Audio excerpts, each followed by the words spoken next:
I want you to listen to this one. But before I get into this, let me ask you a question. If you start a business, and it's a private business, do you think you have a right to move that business wherever you want? Let's say you start a business in Florida and you decide you want to move it to California or vice versa. Should the government be involved in making that decision? And if the government is involved in making that decision, is that not tyrannical? You're not a public entity, you're a private enterprise. Well, let's raise the stakes.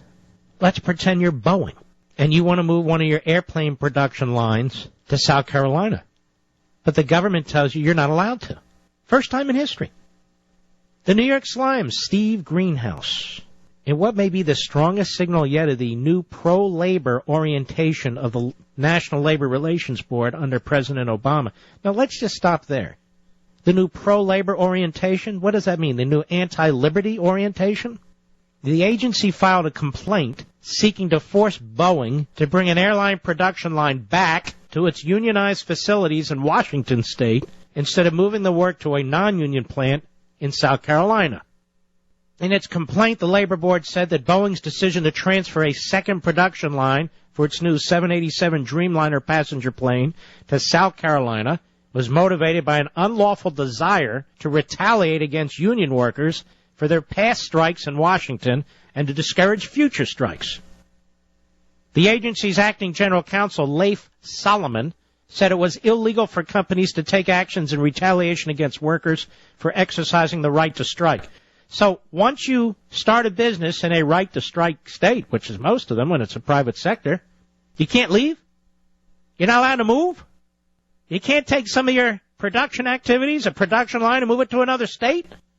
You want to know why companies are leaving this country? Right here.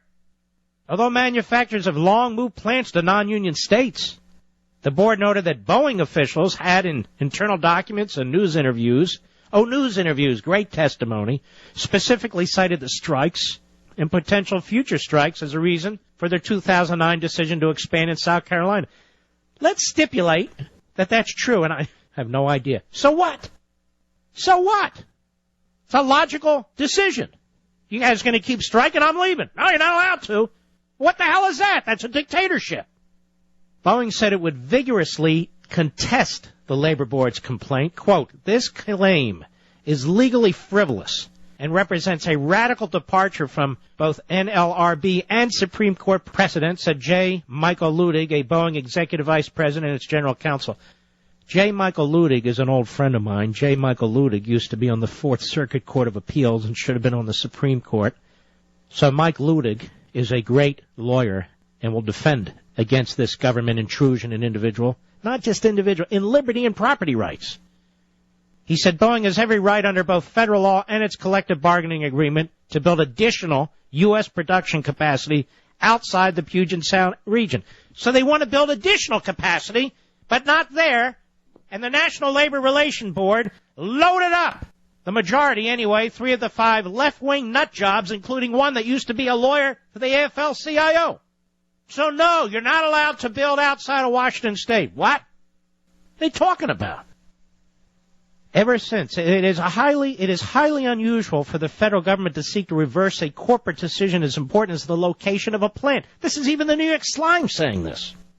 But ever since a Democratic majority took control of the 5-member board after Mr. Obama's election, the board has signaled it would seek to adopt a more liberal pro-union tilt after years of pro-employer decisions under Bush. It's not pro-union, pro-employer. It's liberty or tyranny. So now it's pro-employer if you start a business and you exercise your property rights. That's called an unalienable right. Now, folks, I want you to think about this a second. Just today in what we've gone over, this president has not filled 12 of the 69 inspectors general position in his government because he does not want oversight. This president has unleashed a criminal investigation against energy companies without any basis whatsoever. The price of fuel is going up, exactly what his Secretary of Energy wanted, exactly what the environmental Marxist flat earth no-growthers want, exactly what he wants. His policies are coming to fruition, and he unleashes a criminal and civil investigation. This president, through executive fiat, is within an inch of threatening the free speech, political speech rights of anybody who seeks or has a contract with the federal government, they're going to have to disclose who they support politically. For the purpose of what? What do you think? For the purpose of punishing and intimidating and threatening. And now, through this National Labor Relations Board, this little Marxist enterprise, they get 3 of the 5 seats, and now they're going to tell businesses where they can locate or if they can move, or if they can build facilities in one state versus another. Wait until they get that death panel going, baby. Wait until they get that thing going. Abuse of power all over the place. They'd say, wait a minute, Congress doesn't have the power to even create this National Labor Relations Board.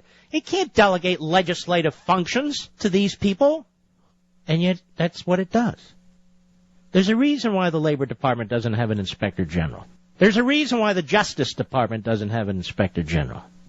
So now we have a situation where the government can tell a private entity whether or not it can build a facility in another state. You don't think this is a tyranny of sorts? You don't think this is a soft tyranny at least? Then what is it?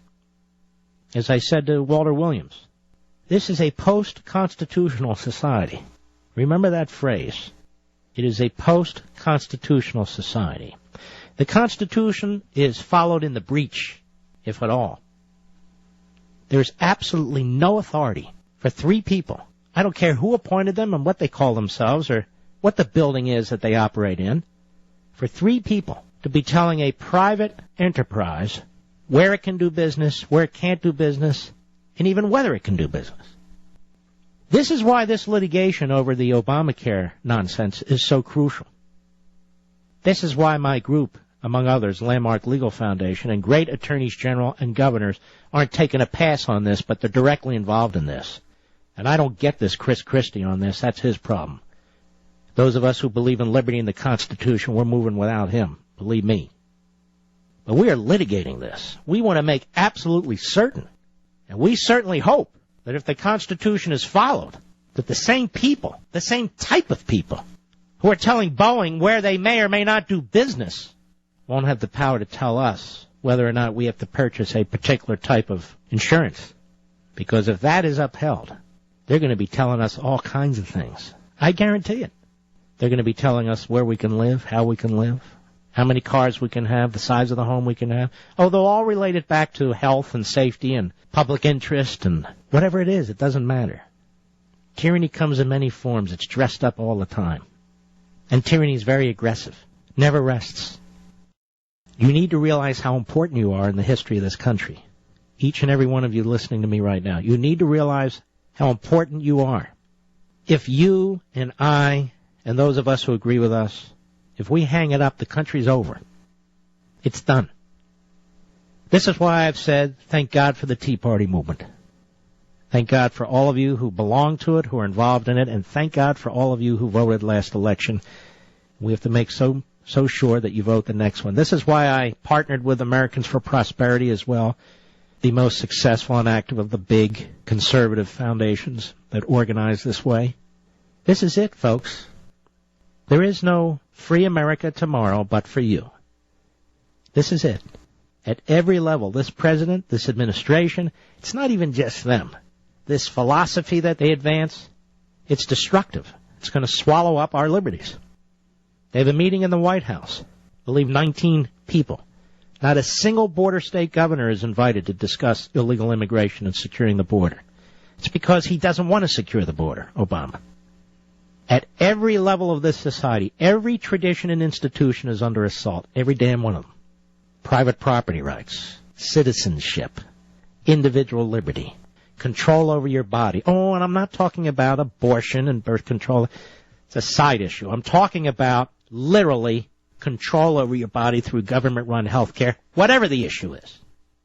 They come after your property rights because if they get your property rights, they get your liberty.